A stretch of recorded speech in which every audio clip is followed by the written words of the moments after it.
ఇదిగోండి క్యాప్సికమ్, అలాగే క్యారెట్, ఉల్లిపాయ, పచ్చిమిరపకాయ, మష్రూము, దీంట్లో గరం మసాలా పౌడర్, పసుపు కాదు సాల్ట్, కారం, గరం మసాలా పౌడరు, ధనియాల పౌడరు, అలాగే మనం మ్యాగీ పౌడర్ ఫైనల్లో వేసుకోవాలి. సో ఇవన్నీ ఇందులో వేసేసి సాల్ట్ వేసేసి, ఎందుకంటే మష్రూమ్ మగ్గాలి కదా పక్కదనం లేకుండా వీటికి సరిపడా సాల్ట్ ఇందులో వేసేస్తున్నా.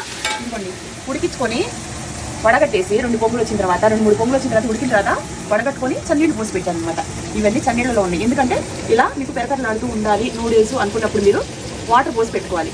ఇది మరీ మెత్తగా ఉడికినా మీకు ఇలా పెరపెరలాడుతూ ఉండవు నూడిల్స్, గుర్తుపెట్టుకోండి. ఇలా పెరపెరలాడుతూ ఉండాలి అంటే మనం మితంగా 3 పొంగులు వచ్చిన తర్వాత దించేసుకోవాలి. ఉడికేటప్పుడు సాల్ట్ ఏ మోతాదులో వేసుకున్నామో దానికి సరిపడా నేనైతే ఒక స్పూన్ వేసాను 2 పెచ్చికలకి.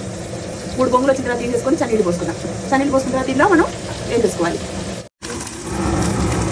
ఫ్రెండ్స్ ఇవ్వండి కోడిగుడ్లు ఒక దగ్గర 6 కోడిగుడ్లు లైట్గా సాల్ట్ వేసేసి నేను ఇలా బాయిల్ చేసుకున్నాను. అదే ఫ్రై చేసుకున్నాను. ఆయిల్ వేసి స్టవ్ ఆఫ్ చేసుకున్నాను. ఈ షేడ్ అనేది ఇలా ఉంటే మనకి నూడిల్స్లోకి బాగుంటుంది. అందరికీ స్టవ్ ఆఫ్ చేసుకున్నాను. ఇప్పుడు ఇది దీంట్లో కలుపుకోవాలి. చూడండి, ఇంట్లో ఏదైనా శుభకార్యాలు అంటే స్క్రీన్ మీద పూజారి గారు నెంబర్ పెడుతున్నానండి. మీరు ఈ నెంబర్కి కాల్ చేసి మీ డేట్ ఆఫ్ బర్త్ ఇస్తే జాతకాలు చెప్తారు. దేశ విదేశాల్లో ఉన్న మీ బంధువులు కూడా వీళ్ళు జాతకాలు చెప్తారు. ఇంట్లో పెళ్ళిళ్ళు కానీ, గృహప్రవేశాలు కానీ, భూమి పూజలు కానీ, అక్షరాభ్యాసం కానీ, బారసాలు కానీ, బిజినెస్లో ఏమైనా నష్టాలున్నా, అలాగే ఇంట్లో ఎప్పుడు తరచుగా ఏదైనా కీడు జరుగుతున్నా, మన టైం కలిసి రాకపోయినా, ఇప్పుడు మనకి ఎటువంటి టైం నడుస్తుంది అని మన జాతకం చూపించుకోవాలనుకుంటే వీళ్ళకి ఒకసారి కాంటాక్ట్ అవ్వండి. ముహూర్తాల కోసం, శుభగడియల కోసం మాత్రమే.